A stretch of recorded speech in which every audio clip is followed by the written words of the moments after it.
pandai berhitung apakah biji tersebut bisa masuk ke lubang yang bijinya itu banyak, sehingga nantinya pada saat diambil pemain akan mendapatkan keuntungan sendiri seperti jumlah biji yang didapatkan pada lubangnya itu banyak. Kemudian yang kedua ialah mengembangkan strategi dan konsentrasi tentunya. Sama halnya dengan permainan tradisional lain, apalagi kelompok juga memerlukan adanya strategi dan juga konsentrasi yang penuh.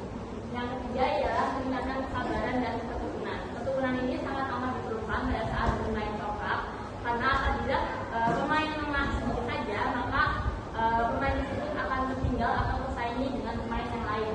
Kemudian yang terakhir ialah dapat melatih koordinasi antara tangan dan mata.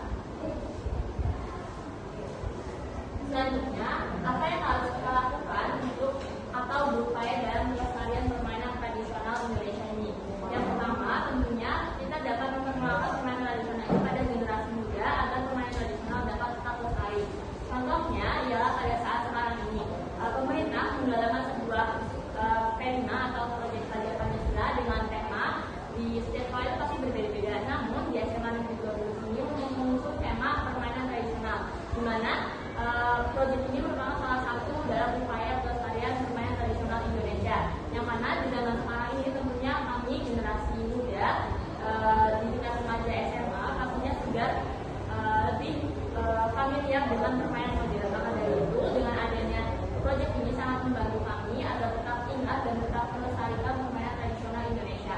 Yang kedua ialah permainan tradisional yang sudah disinggung di awal tadi. Kemudian yang ketiga ya, membangun komunitas pecinta permainan tradisional. Tentunya upaya ini juga dapat melestarikan permainan tradisional Indonesia. Sangat baik apabila di generasi yang sekarang ini ada komunitas yang secara khusus sebagai pecinta permainan tradisional Indonesia. Dan yang terakhir ialah melakukan promosi di media sosial. Di zaman sekarang ini tentunya teknologinya sudah meningkat dengan sangat pesat. Jadi kita dapat memanfaatkan media sosial tersebut untuk mempromosikan ataupun mengenalkan permainan tradisional Indonesia kepada masyarakat secara luas, baik di dalam negeri maupun di luar negeri. Sekian saja presentasi yang kami lakukan. Kurang lebihnya mohon maaf. Wassalamualaikum warahmatullahi wabarakatuh.